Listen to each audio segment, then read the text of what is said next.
Begin transmission. Hello, everybody. It is Ben and I, Chris, aka Star Raptor, here for Outer Rim Transmission 186. It's been 2 weeks since the last episode, and to be quite honest, there still hasn't been much happening with Star Wars, but we're going to do our best here. We have a couple fun stories to talk about and what I think of as a very cool discussion topic to get into this evening, which does relate to one of the news stories that we'll talk about. But first and foremost, we have Milton out for the week for a very good reason. He's celebrating a delayed Valentine's Day with his loved one there, so we're going to see him probably pretty frequently for the next several weeks because well, his team won. The Eagles won, and that's why we were off last week. So the home team in our area here, at least for me and Milton, victorious. So that's very, very good. But how's it going, Ben? Great. I'm happy for Milton and all the Philly fans. It was an awesome game. It was an awesome game for the Philadelphia fans, that is, and everybody rooting against Kansas City. But yeah, for me, it's been going good. Just been just working on the typical fitness grind, just slowly progressing on that, and just, locking in, doing good on my diet lately, down about 10 or 11 pounds. So that's been nice, and just slowly chipping away because, we're only like 4 months away from summer, basically. So it's like, hey, it's time to lock in, stay consistent. So I've just been really focusing a lot on my fitness stuff lately. And like you mentioned, we really haven't had a ton of breaking Star Wars news, surprisingly. Like, there hasn't been a ton of big news bites out there. Yeah, any other year we would have already had big news, but there's a little convention happening on the other side of the world in about 2 months' time. So I think this is the deadest we're going to see Star Wars as far as news, because at this point it's just hold everything for the convention at this point. So that's what's happening there, I believe, man. Oh yeah, for sure. Hopefully in the meantime, I know it's not going to happen in the month of February, but hopefully the Andor trailer comes out soon, because I think I've seen someone post we're only like 65 or 64 days away from the show. So hopefully that trailer comes out in the next few weeks, just to kind of get the hype going for that show. So I seen that, and then other than those types of things, for me, I had an interesting week in Star Wars actually that popped up today, because going into today I was like, man, I got a couple generic little weeks in Star Wars things, we always have Star Wars in our lives to make examples of, but one today is kind of like a little mini interesting discussion point to bring up, that I was going to bring up to you and Milton both. So I seen it popped up. I can't say I came up with the idea, but I was just scrolling through Instagram and someone pointed out the idea. It's Return of the Jedi, the title. Everybody talks about it being Luke and everything. Obviously, Luke being the last of the Jedi, as Yoda says, etc., etc. But the person pointed out and was yeah, of course it means Luke, but also overall for the if you think about it, for Star Wars itself and the galaxy itself, it's also Anakin being redeemed, more meta toward Anakin getting redeemed through his whole arc too, because Return of the Jedi, he's back to finally being a Jedi again and stuff. And it's yeah, that's actually an interesting point. I've honestly never really considered with that movie until now, where it's yeah, it means Luke and potentially Leia, but then if you think about it, Anakin returned back to being a Jedi in his final moments when he took out the Emperor, he was good again. So it's I never even thought of it from that angle, and that was just an interesting thing I wanted to bring up to you and then our listeners, because that's something maybe not even hardcore Star Wars fans really have had on their radar before. Yeah, well, thank you for saving me, because I don't really have anything to talk about with my week in Star Wars, so appreciate that. So you saved us there. But yeah, that's awesome. And it's one of the coolest things about Star Wars is the fact that we're watching these movies 40, 50 times now at this point. Probably a lot more for most of us, and it's you still can mine for new bits and information and stuff to pour over that you didn't catch the first several dozen times. So yeah, that is pretty awesome to make sure that there's so many meanings to Jedi, right? Return of the Jedi is the most literate thing. It's okay, that's Luke, he is the last of the Jedi, but then it also means the future, Jedi is plural. Right? So, okay, the Jedi, his sister, Leia, could also be Return of the Jedi in a sense, because she is, a sensitive that's born from Vader, and what could the future of the Jedi be? You know, Yoda kind of telling Luke, you know, pass on what you have learned. All this stuff is like, oh yeah, Return of the Jedi by a singular person. But then, like, the entire Jedi Council, we see this in the books that you and Milton have read, where it's like he makes a Jedi Academy and all this sort of thing. So it's the beginning of the end, or no, it's the end of the beginning in a sense, because now you got all these other things. But yeah, especially with Anakin, as Anakin is the central character in the Skywalker saga. It is named after him. He started this whole thing, and he was a catalyst for all these big events that cascaded through the Empire and everything else. And we even see in the sequel trilogy how big of a part Vader plays with his legacy, with the legacy of Kylo Ren, you know, all this stuff where he still has a ripple effect. You go to the books, like the Bloodline with Leia, and having her role affected in the politics, because people find out that she is a daughter of the most evil guy in the galaxy. How's that going to affect things? So like, Anakin truly is the central character, and that makes a whole lot of sense when you go to see redemption. I think that's one of the most profound things that a Jedi can do, is to not only sacrifice themselves for good, but to for redemption, for somebody to come back from the darkest pit of despair and agony and aggression, and then be able to do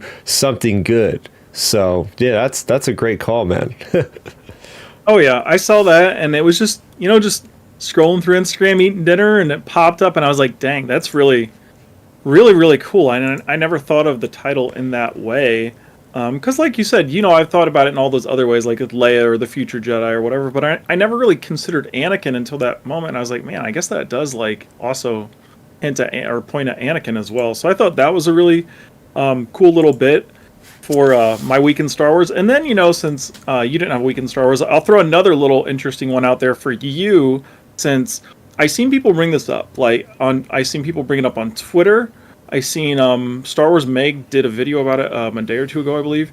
And it got me thinking. I was like, man, I wonder if they could pull something off like this. So what people have brought up lately that I've seen on Twitter and, that video is back in, when they were making Revenge of the Sith and stuff, the original Mon Mothma actress, she called up George Lucas and was like, hey, I'm willing to come back to play, obviously not Mon, but I'd be willing to play like Mon Mothma's like, mom or grandmother or something, just as like a little nod, just playing a different character in Star Wars.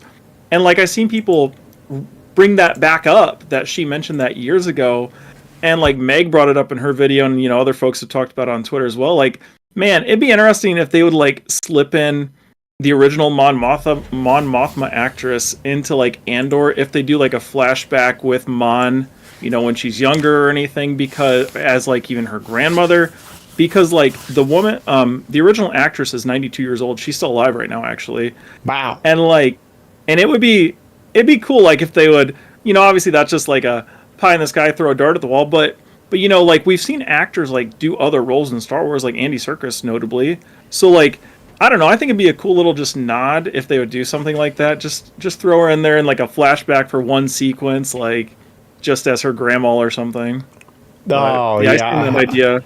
I've seen that floating around on the internet this week as well, and that is a brilliant idea. Like paying homage to the original actors in the original trilogy by inserting them in something that actually would make a lot of sense. And looking at the canon and different things of Star Wars, I don't even well, the Mask of Fear book is out or is coming out very soon. I think that might have mentioned her parents or mother at some point. I don't know if they're still alive, but yeah, why not? and she's also mentioned in the Rogue One novel. That was I seen that pointed out as well. Like her because her grandmother or mother's name is named Tanis, not like Tantus, like it's like Tantus without a T. It's like Tanis. So like I seen that she was mentioned in Rogue One as well in that novel. So like she's technically in canon. So hey, why not throw the original Mon Mothma actress in and Let her play her. She's 92 years old. Yeah, I'm trying to remember or think of if there's any other kind of occurrence of something similar in Star Wars before with a family member or something. I don't know. That'd be kind of cool if they pulled that off, just as a way to look back, honor somebody for the lifelong work and all. The only other one I can think of around this kind of like pre A New Hope time period, obviously, like we said, we have Andy Serkis doubling up his character, but also so in Revenge of the Sith, when Obi-Wan and Yoda and what's his name, they're flying into Coruscant, the pilot is Jeremy Bulloch, the original Boba Fett. Oh yeah. Yep. So like we've seen actors double back up in Star Wars. I mean, Mark Hamill's done different things here and there as well. So like a lot of voices. Yeah. Yeah, like I don't know. I think it'd be cool. I seen that idea floated around, and I was like, I have to bring that up to you since you're like the biggest Andor fan here. And I was like, man, that would be like a nice just little nod if they would slip her into that show. Yeah, and I actually was thinking about Andor earlier today, working, and it dawned on me. I'm like, oh, I got to start my Andor season 1 rewatch. If I watch one episode a week from now until Celebration, I think I might have to double up on 1 or 2 one week, because there's 12 episodes, which I also love about that series. What, 12 or 13? No, 12 episodes, 12. I think. Yeah, so I should probably start doing that. One episode a week. Kind of get back into it. It's been so long. When did season 1 even come out? It feels like it's almost been 3 years at this point. It actually might have been. I think it was. I think because it wasn't the same year as Ahsoka. Ahsoka was 23. I don't think it was the same year as Ahsoka. I think it was the year before that. It must have been 2022. Yeah, I think it was 2022, because I think. Yeah, that sounds right. I feel like Andor, because we had Kenobi or Boba Fett like in the summer that year, I believe, and then it was like Andor in August range. Yeah, I think it was 2022. I just think it's crazy how you have to wait 3 years for a TV series. Like, I know it's not been being worked on in a long time. Like, it's been sitting on a shelf at Lucasfilm for like probably a year. The only reason why they're holding on to it so long is because they want to pad out their Disney Plus slate. Because you see how much stuff is coming down the pipe. Not much. So they could have put it out last year, and it would have been like a 2-year thing, which is okay. We had to wait that long for House of Dragons. But, you know, with nothing on the horizon, it's like, okay, Andor, we'll wait until the last possible time to put out in 2025. So that way we have Ahsoka in 2026. And then whatever the heck else may come out in 2027. So it's a bit of a bummer we've had to wait this long. Think about it, man. This is as long as it took to make a prequel movie. Like, there are 3 years in between each one, right? So the idea that we're waiting this long for a series, I could have never fathomed it, but here we are. Yeah, I mean, think we got 3 years for this show, basically. And then we got, I mean, think even with the Mando movie, I mean, that's 7 years for a movie to come out. Like, I don't know, it's crazy to see, but a lot of it does come down to like their spacing of content, because they want to like maximize, you know, the bottom line, which is money. Which the funny thing about that is, and I'm really interested to see once Celebration comes around, if they stick to the May 2026 release date for the Mando movie, just because why would you put it up against Avengers Doomsday? Like, I just don't think. I don't know. I just feel like you lose money that way if you're Disney from both franchises, Marvel and Star Wars. You know, so like if you're Disney, why not just move Avengers forward, or move Star Wars? Put in December. December. And yeah, I would say that's my thing. I would love for them to They put it can't in November, because December. they have this Blue Person franchise by James Cameron that's going to take the wind out of the sails. Otherwise, it probably would have been out this December. Mark my words. If that franchise didn't exist, Star Wars would have been coming out this December. Oh, that's 100%, another thing 100%. They're going to be sitting on for like 6 months. They're probably going to be done processing by November or October, you know, and then they're going to be sitting on that one as well. It's all strategic planning. A lot of this stuff is done. It's just, it's in the can, as the kids call it. And I think the Mando movie is wrapped. I think it's wrapped. Definitely I think is. But the problem is, do we know how long it takes to do the post production with the, you know? Yeah, that's the big thing, is just how long it takes to do post. But even in that, it's just like, I don't know, they just drag these things out sometimes where it's like, oh man. Like, I wish someone would at Disney, at Disney Plus, I wish they would have just like accidentally pressed the button to launch Andor, like, you know, a few months ago or so, or like, I don't know, like just so we would have had it earlier, because I don't know, we're just getting these things like spread out so much. To me, also, I was talking to my friend about this as well. So, you know, we got Andor coming up, and that's going to be 10 to 12 weeks, assume. You know, I'm sure there'll be some doubling up of episodes and things here and there.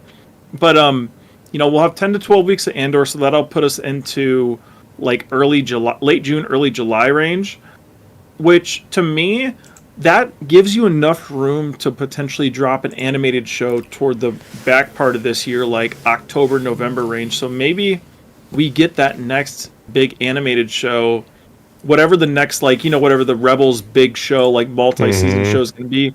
Maybe it starts this fall. Maybe we get something in October, November range.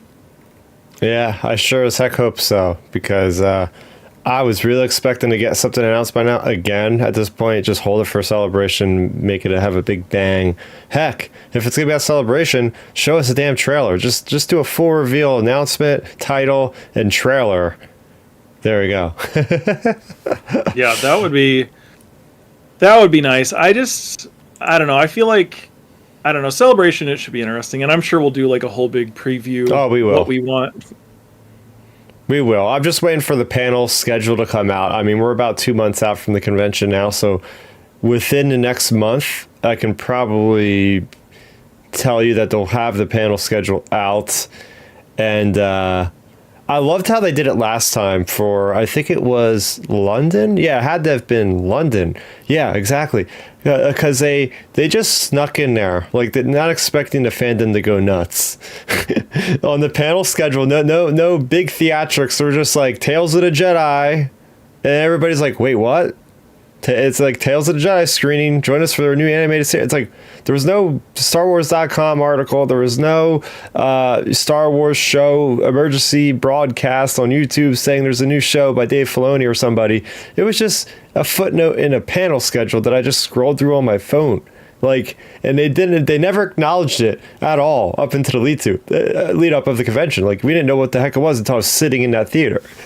So leave it to Lucasfilm to sometimes just put stuff out there. So that's what I will be, waiting on bated breath for, because that could be a good indicator of what the heck might be there, Oh yeah, for sure. And also one other little bit of Star Wars, kind of not really connected to the Star Wars franchise. So I was going to ask you, one of our Star Wars actors got to be in a big Marvel movie this weekend. What have you got to see? Have you got to watch Captain America yet? And if so, obviously I'm sure you've seen already Harrison Ford's in it and whatnot. And I haven't got to see the movie yet personally, but I've heard different things about the movie. But one thing I've heard consistently, it seems like across the board at least, is even though Harrison Ford's 81, 82 years old, he's still doing a really good job. I've heard a lot of people say he plays his character plus Red Hulk really, really well, which is so awesome, just seeing our Star Wars actors and other franchises that we follow doing so well. It's cool seeing Harrison still being out there, involved in these nerd franchises like this. Yeah, no, literally this time tomorrow, I'll be walking out of the theater right about now. We got tickets for tomorrow, so that's what we're doing tomorrow. I love it. And what makes me happy is the fact that Harrison Ford, it doesn't seem like it took much convincing. He was kind of down with the idea of just playing in a stupid Marvel action movie. He was okay, sign me up. This sounds fun. And it sounds like to him that he actually did have a good time in some of the interviews I've seen. Yep. So that's cool, because you want him to act really well. Obviously, you don't want this to be a phoned in thing just for his actor credentials. But the idea that I'm looking I'm scrolling through the internet, I'm seeing the images of the Red Hulk and the likeness of Harrison Ford. It does look glorious.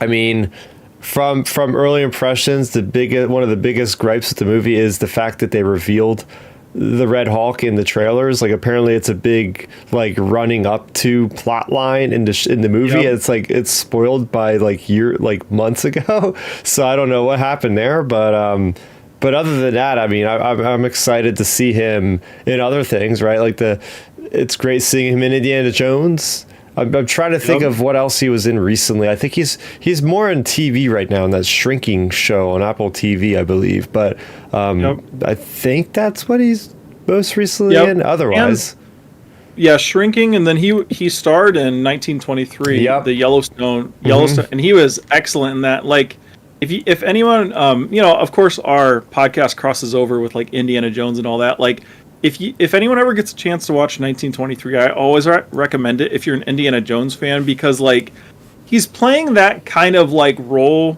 I mean, obviously Indy was also in that time period, like in the 20s, 30s, 40s. But he's not a professor or anything. But he's like a rancher in the West. So he's wearing the cowboy hat, like doing the whole, I'm a tough rancher thing, and like.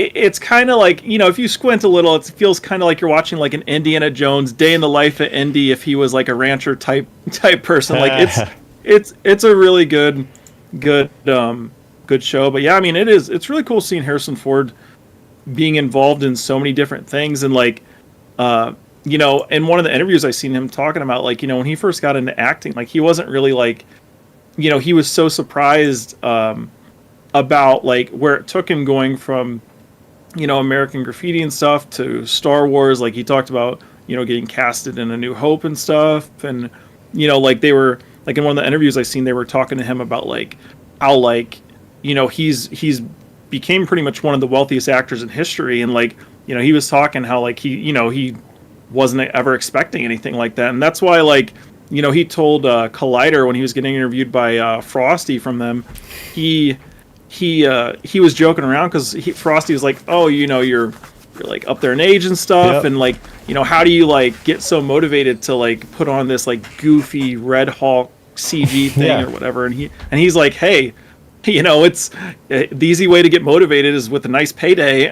And it's like, it's true. Like, it's cool just seeing like Harrison Ford like go from like, I seen a graph put up.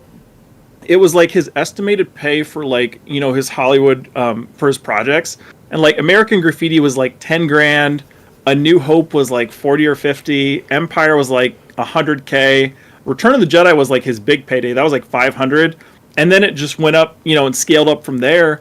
And like, it's cool just seeing someone who's like, literally had to like work their way up and up and up. And now they're like, one of the biggest actors in Hollywood, and all of that, to circle back around, it comes from, Star Wars, like his success in Star Wars, and, being a part of George Lucas's creations, whether it be the OT or, the Indy trilogy. Like George wrote all those.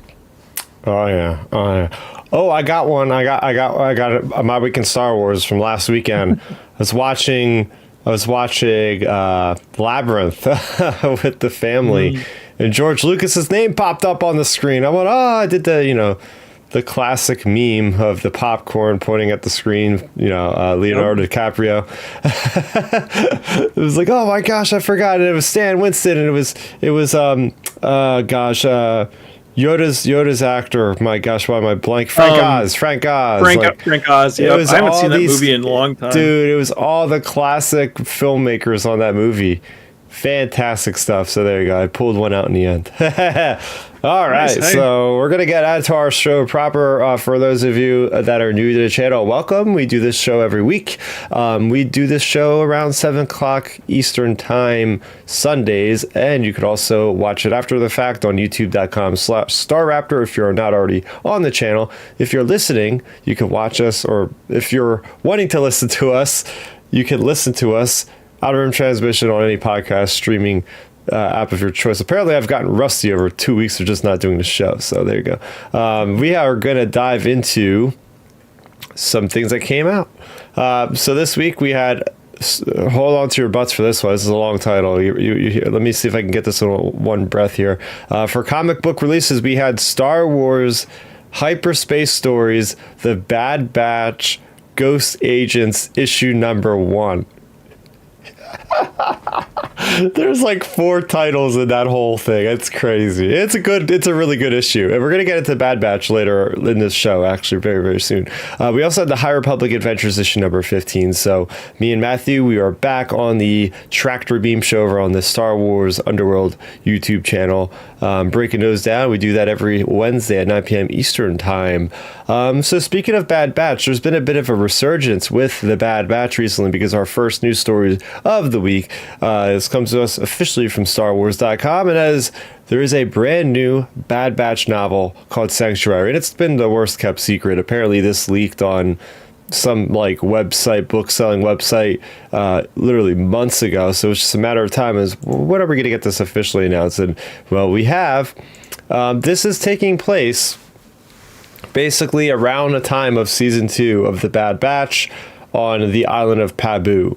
So it's going to flesh out that. This is an adult novel. It's written by, let me see, I got to find the writer. His name is Lamar Giles, the first time writer to Star Wars. I think he wrote I think he wrote a short story in one of the From a Certain Point of View Return of the Jedi anthology. Yes, he did.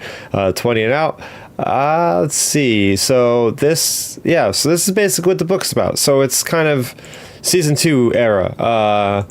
My initial thoughts on this are I'm a little bit bummed. I really was hoping that this could carry on the storyline. You know, why come out with this now is my thing. Like, if you're going to come out with this book, maybe come out with it before season 3 or something. Like, why now? This seems a little bit out of touch, and I'm frankly not very excited for it. I know it seems really entitled, but it just is. I guess I'm getting a little bit jaded as a Star Wars fan, man, that reads all the books, because so many of these tie-in books, they come and go, and I kind of forget all of them. You know, there's very few that have stuck with me. I hope that Lamar is going to be an exception with this, but there just seems like there's a lot more awesome content they could have done with.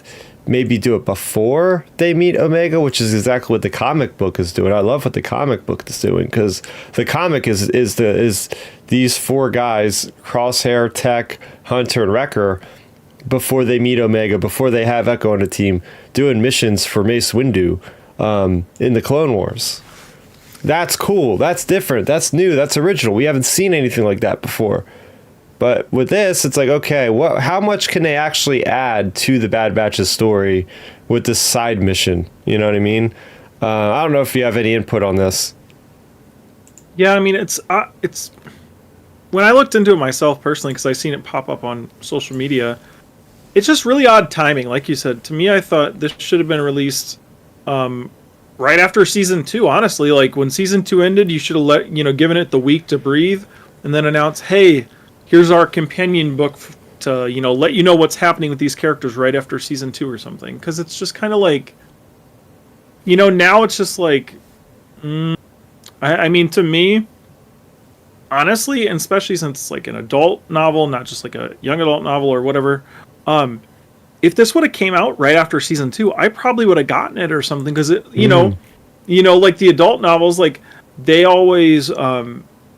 I just have had so many good experiences with them over the years with Star Wars, and like I just feel like something like this should have came out right after season 2, because also it's just like thinking what story could they really tell on the island of Pabu? Like I mean I don't know. It might just be more like a character study type situation more than anything, and like if you're gonna do something like that. What you should do, like obviously we don't know the full context of the whole book and everything. Maybe just have like the whole second, like, you have the A plot, B plot storyline, whatever. Have like a major C plot storyline of like just a bunch of background stuff going on at Mount Tantus with Hemlock and everybody and everything. And just like do that, because if not, then it's just kind of like, what are we doing here, Yeah, and it just goes back to how secretive Lucasfilm is. I mean, it's clearly evident. It's like, all right, they don't want anybody to touch these characters after the series. What are they saving them for? That's a clear indicator that, okay, can't do this yet. And that's Lucasfilm's MO with these tie-ins, right? It's like they want to have like that story complete, and then they go back in time and they take like a chapter, almost like a deleted arc or something, and be like, oh yeah, this is what we could do with these characters. It's like Lucasfilm just feels like it's just so, like, they do not give a lot of credence, unless it's like the High Republic, to really expanding stuff much anymore. There was a lot of stuff in the beginning of the canon, but I feel like nowadays we're just not getting enough character expansion or enough storyline expansion. It's just playing it safe a lot of the times. Yeah, I think how they could do it is like kind of do it how they used to do back in the day, under Lucas. Like, when George would do it, you'd have the on-screen canon, and then you'd have like the books, then the video games, and then like, whatever else, like toys, promotions, whatever. And like the way they would do it is like, the books and stuff, they'd be close to the TV things, and they would keep everything, mostly in line. But my thing is like, if you do go, say after Bad Batch Season 2, you release this book, and say if something is like slightly different in Season 3 of Bad Batch, okay, just say like that one little detail is like, basically what they would do, in the old Lucas era, they'd be like, okay, yeah, that story's kind of getting told from a different point of view, but it still basically fits, So like, because right now it's just like they're playing it so safe. We're getting these stories years later, when this book probably would have been, it probably would have sold a lot more copies if this was released right after Season 2 of the show. So it's just like, I don't know. I wish they would change their strategy or change their secrecy, because like, the fact of the matter is like, an animated show like this, like, you don't have to be super secretive about it. This isn't like the upcoming Daisy Ridley movie or something. Like, it's an animated show. Like, you don't have to be that secretive about something like this. I wish they would like loosen the reins a little. Oh yeah, no, it's definitely rather interesting to see how they're going about things still to this day.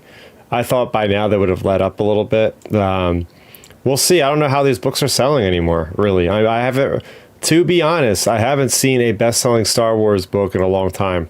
Like, they are, like, Michael Siglain and company are pretty loud when they go and celebrate a win. And that hasn't been since 2022, I think. Wait, when did High Republic come out? Wait. No, yeah, 2020. 2021. Yeah, 2021. That's like the first slate of High Republic books was constant. It was like, oh, New York Times, #1 New York Times bestseller, Light of the Jedi, New York Times bestseller, Rise of the Storm. Like, all these books were just getting super hyped, and they were great. They are great. But I don't hear them saying that anymore. So I'm just very curious, because technically these will be the first. This will be like the first book post High Republic conclusion. And that's what I'm very curious about, if they talk about a celebration. Like, what's their plan? I know we have the I call it the Andor kind of like prequels, which is the Mon Mothma trilogy. The first one comes out, I think, next week. Or actually, I think it comes out this week. The Mask of Fear, which is book 1 of 3.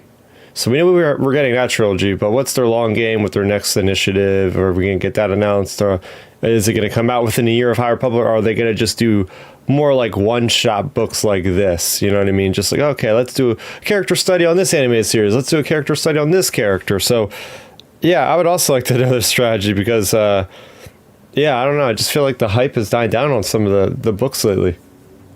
Well, yeah. Oh, yeah, it definitely has. I think, or what they could do is just dive into characters that we know for sure we're not getting like a second season of something or whatever. Like, my big, not even like bringing up Acolyte. I'm thinking more along the lines of Kenobi. Why not give us a full, like, adult novel, like, big book of the whole thing with the path? Like, why not do that? Like, we're never going to get a second season of the show, and even if we do get a second season, it's probably not going to be Obi-Wan involved with that stuff, because, he's got to deal with the Tatooine stuff. So, like, why not give us a whole story about the path and, like, these characters, like, escaping, obviously you have, like, Inquisitors roaming around, Vader roaming around, whatever. Like, you could do a whole, heck, you could do a trilogy with the path. But, I think those are stories that are right there on the table for them to take, and they're like, nah, let's not do that. Let's just do like, no offense to this story, but let's do a story about Pabu, and we're like, I don't know. I just feel like they're not reading the room very well on some of these choices. Yeah. So, what are your thoughts? Let us know in the comment section down below. We mentioned it a few times already. The Star Wars Celebration is right around the corner. It's literally 2 months, basically, by the time you hear this almost. We have more badge art. Yes, we have more badge art, and this badge art looks awesome. Actually, I think I could pull up some images in a moment here. Should have been prepared, but here we go. We're going to do it anyway. But yeah, there's a bunch of... We already gotten the first few images months ago of what these things would look like. And they have that classic feudal Japan artwork renditions of the characters, which is awesome. And here we have a bunch more. As we're getting into artwork here. Okay, here we go. So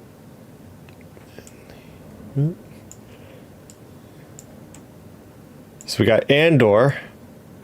Boom. There we go. So we got Andor there. So that's awesome because it's got the Death Star, which is really cool, looming in the background. The different plants. I just got done playing the absolutely amazing game Ghost of Tsushima. So that grass, those plants in the background just really remind me of sneaking stealthily through the grass. And that's exactly how Andor is as a spy. I'm like, they really nailed these things, man. Oh yeah. I really like the look of these as well. It just, I don't know, like, say what I want about the show. I think the artwork on these badges look cool. Like, it looks like Star Wars. When you see something Star Wars, that looks like Star Wars based on the artwork. I mean, even looking at the Young Jedi Adventures, you got Nubs, and you got the other guy there, and that kind of rendition of the younger guy, the younger Jedi is really neat because, I mean, celebrations for everybody. So not just have the adult characters depicted. Let's have some younger characters on there for the younglings that are going to be at the convention. So that's always neat. And that show's been popping off. They're getting more episodes.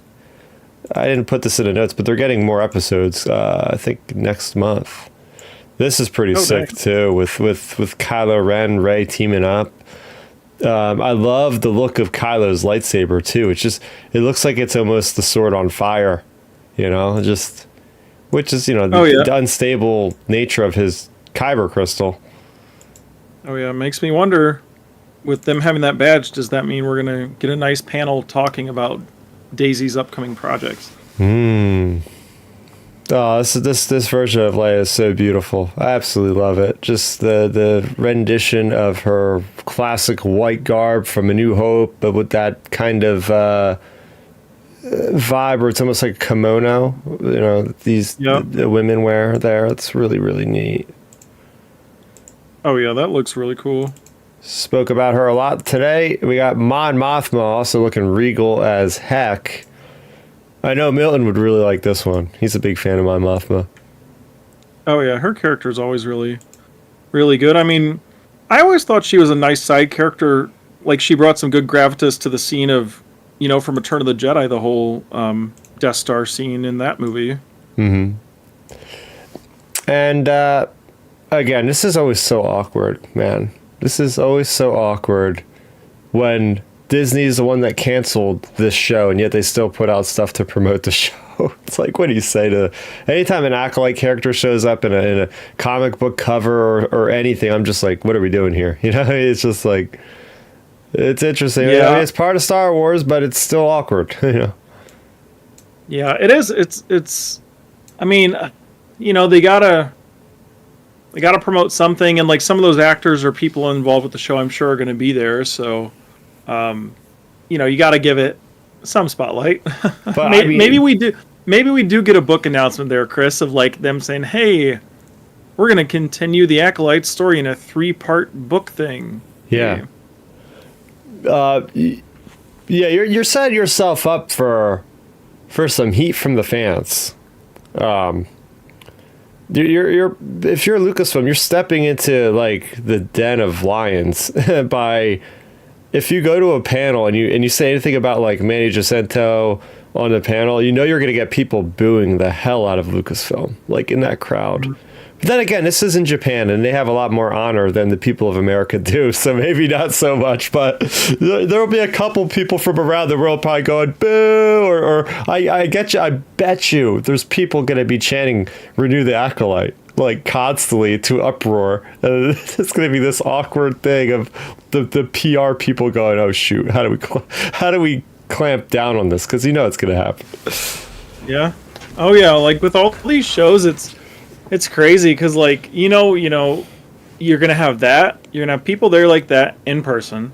Online, if there's some sort of acolyte panel, you're gonna have people reacting to it online, giving their 2 cents, and then you'll see like hashtag renew the acolyte trending probably on social media. And like my thing is with all this stuff, like I don't know, it's just never ending. And Lucasfilm, they're like, hey, let's walk right into a rake that's sitting on the ground and then walk into another rake and then to another rake and then to another rake, and they just keep doing it over and over and over. And like my thing is I would have just like, instead of the acolyte, like why not make the badge like make it for and okay, here's an idea for you, Chris. Why not, instead of that, I mean, heck, even scrap other than like maybe your main things you want to advertise, like the Ray stuff or the Andor stuff, whatever, keep those things. But why not for some of the badges, instead of like past projects that aren't getting renewed like the Acolyte, why not just put out like little teaser badges like that you'll only get the day of the convention, like a fill in the blank, I don't know, Tales of the Sith badge or something. You know what I mean? Like something they're going to announce at the convention where it gets buzz going like, oh, what's this? What's this? What's this? Like make a mystery out of it versus some of these past projects, because it's like inevitably we're going to get the whole renew the Acolyte talk all over again when April 22nd comes around. We're going to get it all over again of people talking about that.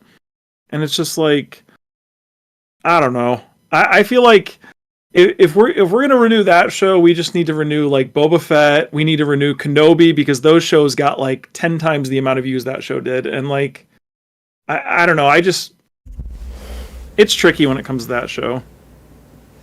Yeah, it's definitely tricky, but even though that's the case, but looking at the badge art, this is probably my favorite badge art, honestly, because the way that the stranger looks like a really cool demon of like samurai lore. This is the type of iconography of Japan lore and horror that fits so freaking well. And obviously with the Jedi Knight looking like the classic samurai Ronin as well. It's just like, this is freaking perfect. Yeah. Oh yeah. This is one of the better ones, I feel like. Out of the ones we've seen, I think I liked the Andor one more with the Death Star. I think that one I liked the best, but this one is definitely right there with it. Yeah, and I like the look of Osha's saber, the classic. I like how all the sabers are classified as like the katana. Very cool. But the one I think a lot of people are going to like the most, and I save this one for last, is classic Obi-Wan versus Anakin on Mustafar. I mean, how could you not like this one? It's freaking awesome. Cinematic. Look at the eyes of Anakin. Look at the regal stature of Obi-Wan with his clean-cut beard and ready in his Ceresu form. This looks awesome. There's so much you could say. Like the aggression, the aggressive form, posturing of Anakin with Obi-Wan being more reserved and like ready, it's perfect. Looks great. Nothing is moving, but it's just a still photo of something that can say so much and evokes so much kineticism, Oh yeah. That one's definitely my favorite. And I feel like if Milton was here, Milton would definitely be saying a lot about this one, because Revenge of the Sith sits special with him, and I'm sure he would really like that one. Yeah. So there you go. That's what happened with Celebration. They also have pins up for sale, certain characters. So I think we're gonna basically get like every week or so, like more merch revealed for the biggest convention this year for Star Wars. So getting into our show proper. It was last week, I believe, that we actually had a really cool crossover in Destiny 2. So a game that I play off and on. Whenever there's a new update, I'll hop on and have fun killing a bunch of people senseless in the game, the different aliens and whatnot. But now you can do it in style because they have made a big collaboration with Lucasfilm and Star Wars, and now you can have complete armor sets that evoke classic Star Wars characters, all evil actually. So you have the three classes in you could play as in Destiny. You could play as a hunter, you could play as a titan, you could play as a warlock. So the warlock gets like a red guard, Emperor's guard from Return of the Jedi kind of look. You got the Death Trooper garb for the hunter, and last but not least, the character I play, which is a titan, gets Stormtrooper gear. And the cool thing about this is Bungie, who develops Destiny 2, like they didn't even try to make this look like these things were meant to be in Destiny. Like they just straight up made Stormtrooper armor, because a lot of the times you'll see like they've made plenty of other collaborations with big franchises such as Mass Effect, The Witcher 3, a whole bunch of other games. Like there's been, I think, even Assassin's Creed at one point, and all those armor sets have looked like there was hints and different inspiration from these other things, but they weren't like a one-to-one armor from like Ivor's character in Assassin's Creed to your Titan character. Whereas now with Lucasfilm, they're just like, hey, you guys can go ahead, have fun, just upload Stormtrooper armor to your character, because that's literally what they did. Okay, my Titans are bigger dudes because they're more like a tanky kind of class, so it does look like more like a hulking kind of Stormtrooper. Like it does look a little off just from the body type, because you're not used to seeing a Stormtrooper ripped like that with how wide the chest is. But other than that, the helmet looks exactly the same. You got even the thing on the back, the little circle thingy on his back, like all that stuff is there. They even have the gun holster for an E11 blaster. But then that wasn't only it, because then they actually have like these emotes, which are amazing. I know Milton's going to love this one, because you could actually have a lightsaber duel randomly with somebody else. Like you can be in the main hub area on the tower and have somebody run near you as you have your lightsaber out, and it goes into like an automatic animation of the duel from Mustafar, and it just keeps going on and on. Like you see like the same moves that Anakin was using against Obi-Wan, and it's all motion captured super, super well. So you got that. You got one where you can just start shooting your blaster in formation, like target practice. You got one where your character will pull out a lightsaber and deflect from the remote, just like Luke Skywalker. They also you have a ghost in the game, which basically a ghost is like your map and your UI thing. It basically get like a mini Death Star to represent your ghost, a mini Death Star 2, and it even goes as far as like to shoot out a green death beam every once in a while when you have the thing hovering above your hand. It's really cool. Like they even have the speeder bikes now, like legit. There's a legit speeder bike in the game instead of your spare. You can literally just, and it's got the sound effects. And same thing with the TIE Fighter. They literally just ported it over the TIE Advance, and it's got its sound and everything. So when it's coming in, you could hear it. They did a freaking awesome job. And I don't want to disclose how much money I paid for these things, because it is sickening. But let's just say it's the most money I've ever spent on a microtransaction in a video game. And it probably will be the last time I ever spend that kind of money. But at least every time I play this game, I'll be reminded that, hey, I'm playing like in a pseudo Star Wars universe, because it's just too damn fun. Most of the game you're playing first person, but like when you're on your tower, you're in third person. When you're using like your ultimate, you'll see my guy as a stormtrooper running around with green blades coming out of his hands, like lightsabers, slashing people up. It is awesome. And I think that Bungie if they know what they're doing, and I think they made a lot of money because I was looking at all the comment sections. Everybody was like, I'm coming back to Destiny. I'm coming back to Destiny to buy this gear. It's $20 for the Stormtrooper armor. There's a bunch of other charges on the other things I mentioned.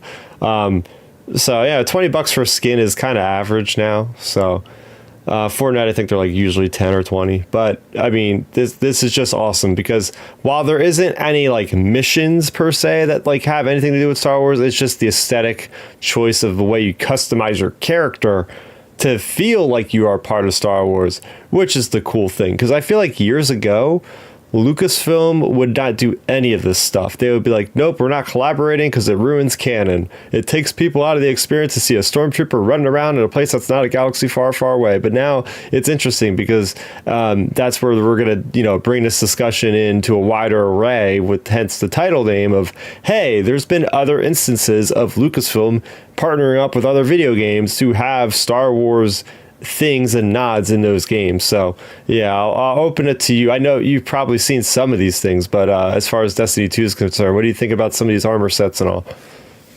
Yeah, I mean, personally for me, I'm a person who I haven't played Destiny before, but I've seen clips of it here and there online, and of course I've seen clips of these different armor sets for for this crossover, and I think it's really cool. Like, I'm glad Star Wars is doing stuff like this.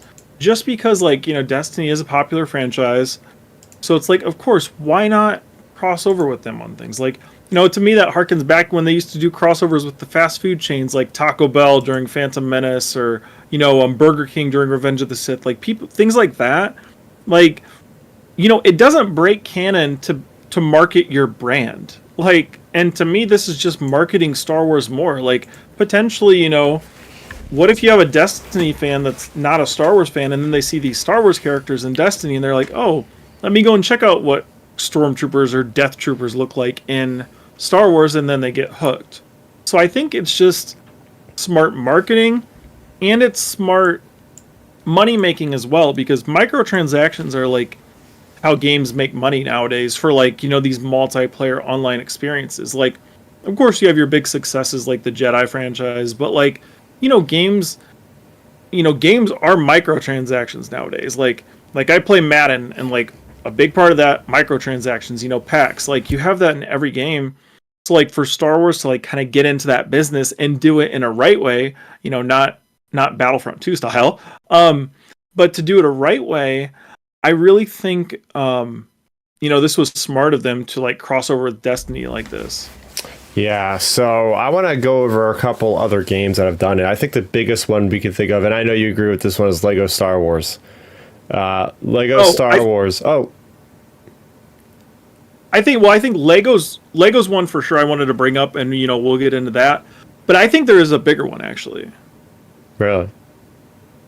Easily, you're glossing over it, Chris. You talked about skins and everything. You forgot the biggest skin microtransaction game in the world. I have it on my list. Believe me, I did not forget Fortnite. Oh, okay. Then let's talk Lego. All right, we'll talk Lego. So Lego, I think Star Wars. Correct me if I'm wrong. Is if you go back to the actual bricks themselves, not the games. I think Star Wars might have been their first official IP that they worked with, before Harry Potter, which I think is the other big one they've had in the past. But so there's a long lineage with Lucasfilm in them, and there was TT Games where there's what is it, the Lego original saga, then there was Clone Wars, and there was prequels, I guess, right, or something. It was so it went prequel, it went prequels, it went prequels, original trilogy, because they actually had a post credit kind of. So in the prequel version,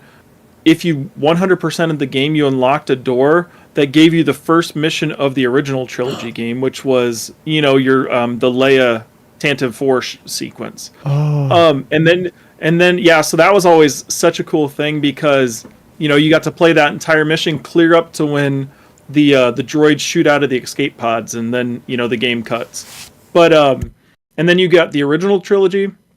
Then you got the Clone Wars game, and then you had a Lego Skywalker complete saga, it was just 1 through 6 type game.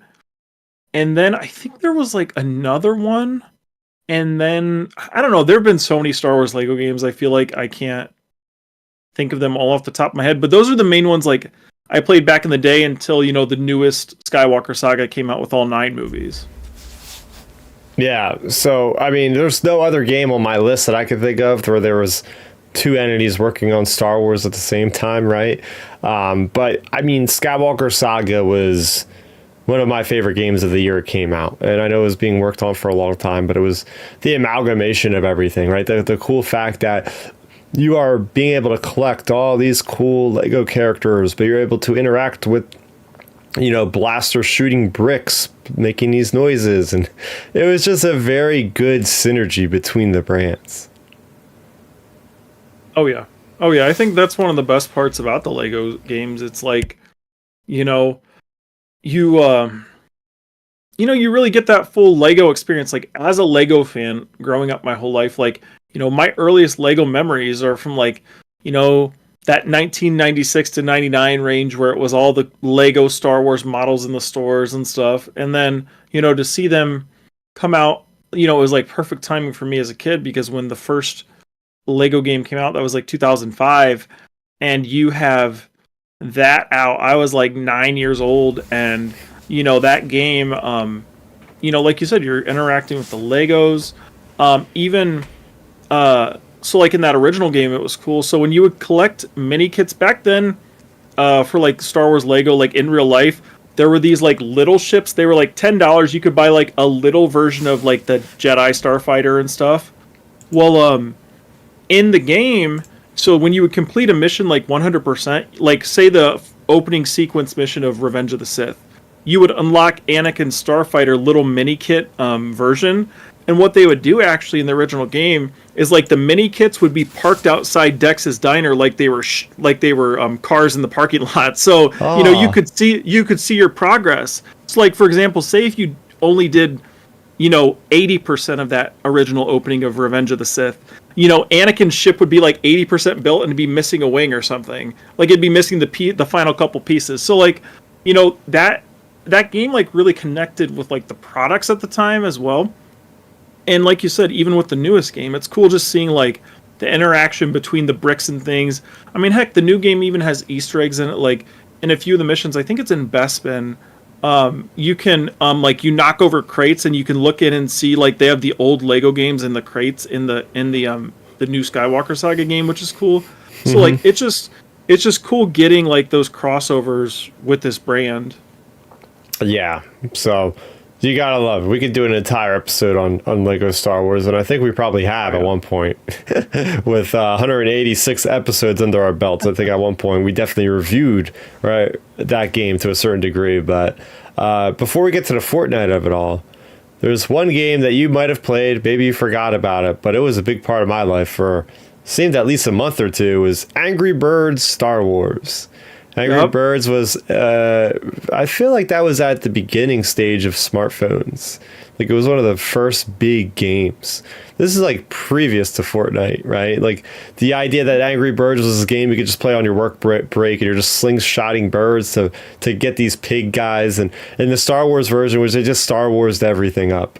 Like you had Obi-Wan Kenobi, you had Anakin, you had like the Darth Vader, all these little pigs, and it was just like the Star Wars iconography of all like kind of stuff. So did you ever play that one? Yep, I did, because at the time, back then when all this stuff was popping off, like I loved Angry Birds when it came out. I mean, who didn't? Like everybody loved that game. And then the Star Wars version came out, so I got rid of the old version and just played the Star Wars version till I ended up, not playing Angry Birds anymore. But yeah, I thought it was awesome seeing Star Wars crossover with them, just because it's like that's what they should do more often, is like crossover with these cultural phenomenons that are these franchises. Like to me, yeah, I just think the Angry Birds one was it's an under the radar one, though, I would say, because honestly, that wasn't on my list or on my radar until like now, because I haven't played it in 10, 11 years.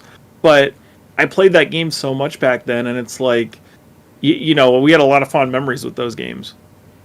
Oh yeah. So That was when I remember like playing that at work. Like, I probably shouldn't even been playing that because I was on the clock. But I was like, oh, I got 5 minutes. Let me do another stage real quick. And it was just one of those simple games, right? Just one of those simple games. But yeah, the big one is Fortnite. And Fortnite for me, every year.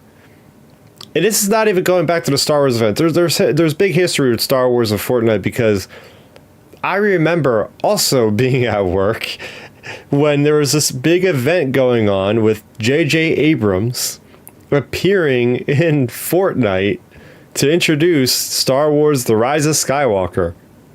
Do you remember that? Yep. And yep, I was like, crap, I'm at work. So I had my phone on somebody's channel on YouTube, just streaming the thing, watching it from time to time as I'm working. Like, this is how crazy this was because they eventually put in, the Return of Palpatine's speech in that Fortnite thing, and that was the only way you could ever experience it. It was never in the movie. It was never in anything else. It was in a freaking collaboration with Fortnite, with J.J. Abrams walking out of the Falcon, and then everybody proceeded to have a lightsaber battle. It was absolutely ridiculous. Oh yeah, I've seen that before, and it's cool. Like, it's cool that they collabed like that with JJ and with all of them for Rise, and like just all the things they've done over the years for Star Wars. It's crazy. Like I'm not a huge Fortnite player by any stretch, but like they've got me. They've almost gotten me so many times because it's like, oh, there's this $20 character pack for Star Wars in the store, and I'm just like, I go to buy it, and then I'm like, man, I don't really play this game, so like I probably shouldn't. But like my cousin, he is definitely one of the people, and I mean he knows this, so this isn't me being offensive to him, but he's definitely one of the people that get hooked by any fear of missing of FOMO when it comes to missing character skins. So like he'll go on just buy the Fortnite skins and then just not even play. But he just wants them, just in case he ever plays. Because like recently, this was probably last fall, probably right before Skeleton Crew, they had the Geonosis arena garb for Anakin, Obi-Wan, Padme.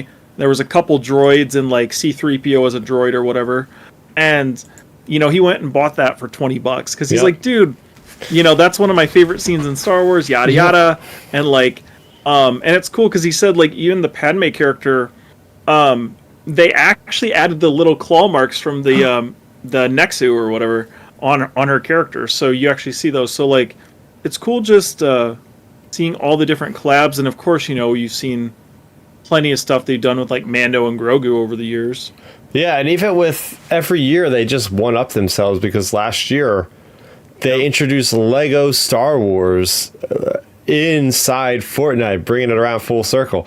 And me and my buddies were playing this game, and we started a new world in the Lego place. And it's cool because it's nice and fair, and it's Epic Games, developer of Fortnite, they could have done a cash grab and made you buy all the skins again on Lego form. But if you have the regular guy in Fortnite, like his skin will transfer to your Lego version. So I have a Phase 2 Clone Trooper to play in Battle Royale. Then that transfers into a minifigure of a 501st Clone Trooper without any extra charge, which I do appreciate. But anyway, so it was all of us just running around like, okay, we're building our base, we're harvesting stuff. It's like Minecraft, whatever, survival game. All of a sudden, there's this portal that opens up and a Star Destroyer just erupts from hyperspace, and the X-Wing's firing at it, then the thing crashes, and the next thing you know, there's stormtroopers patrolling the air. This is crazy. Like, this is what was happening a year ago, or last May 4th, it was nuts.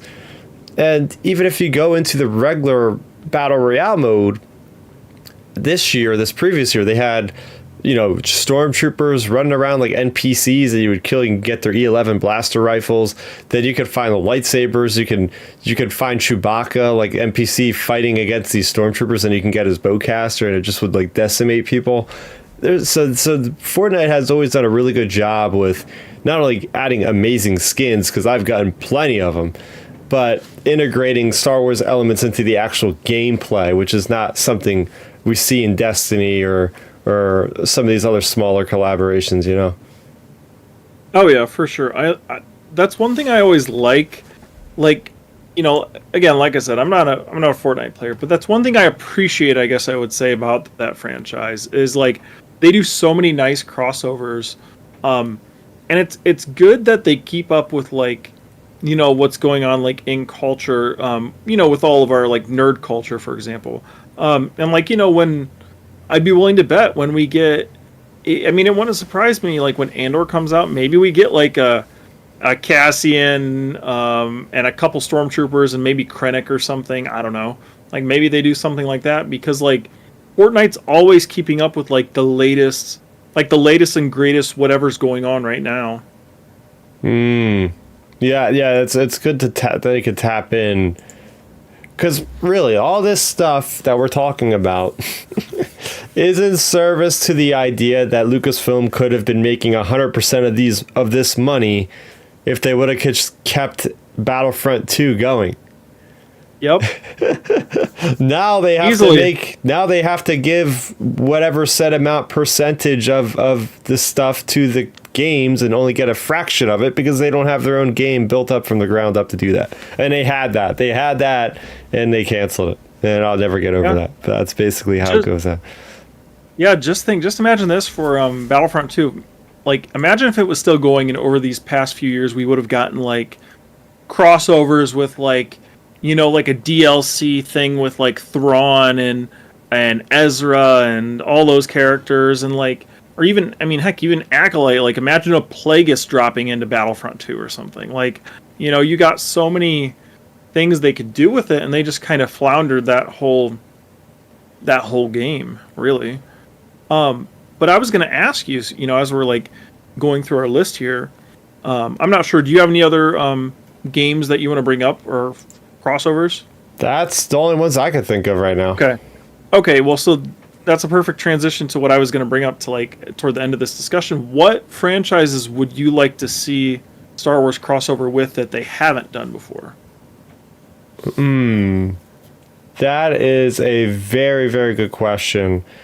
I mean, it usually has to do with some kind of multiplayer game because that's where you're going to usually find your skins and different things of that nature.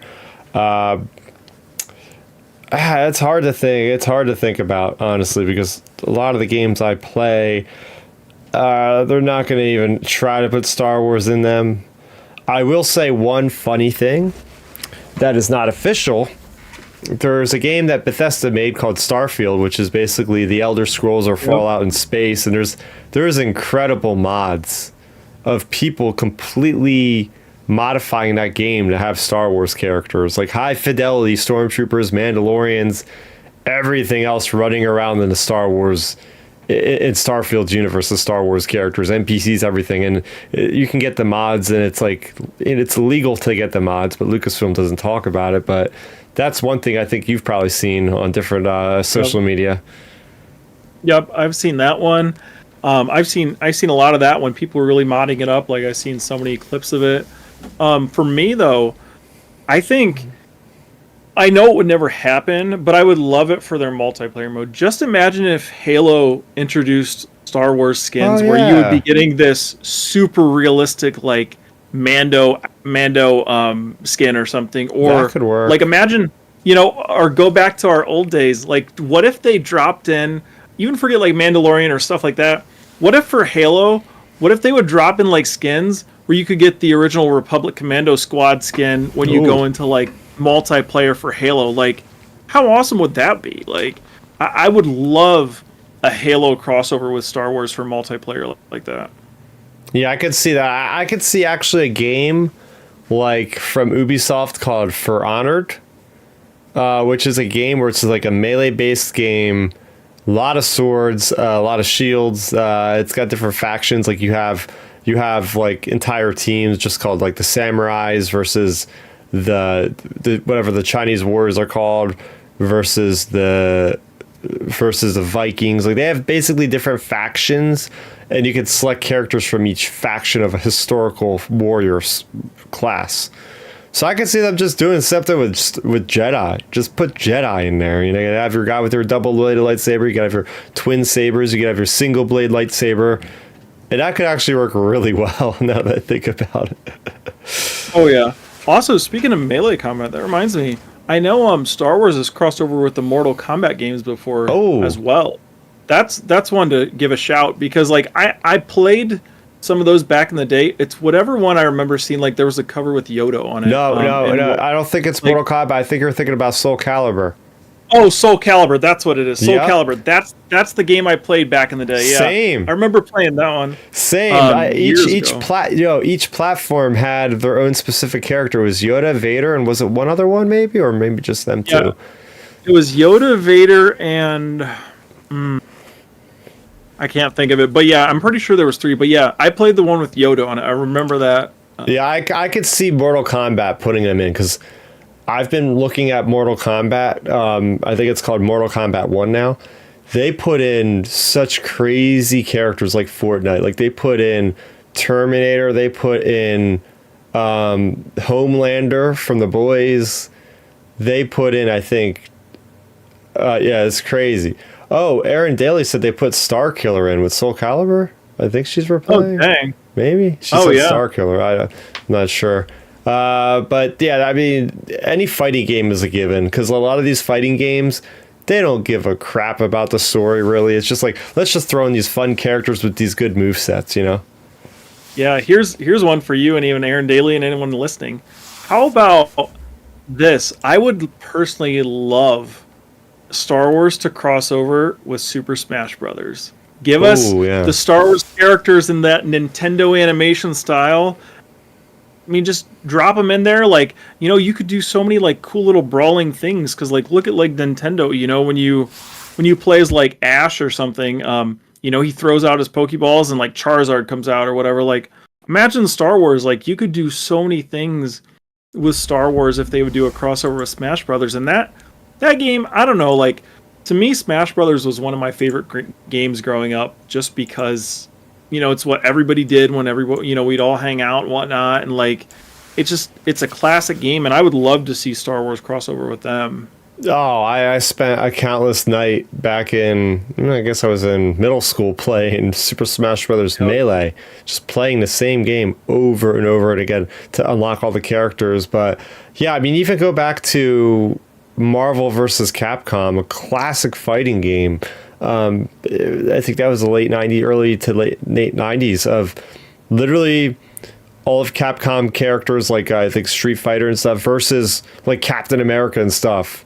Right, they weren't owned by Disney at that point, but hey, the brand of Marvel was able to make a deal to do that. So yeah, why can't they make a Star Wars game versus some other people, like Star Wars versus Capcom? I'd like to see that one. Who wouldn't, you know? Yep.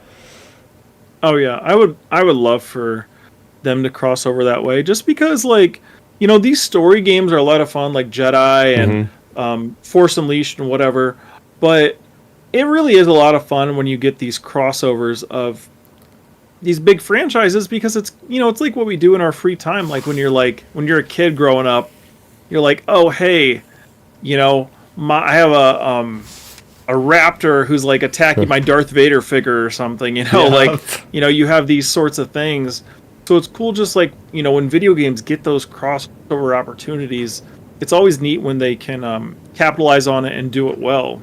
Yeah, so we'd like to hear you guys. What are some of your wish dream ideas for a Star Wars collaboration with a video game? Let us know in the comment section down below. So that'll finish up this episode. On the channel here, you can find new content. I've been plugging away at gaming content on the channel.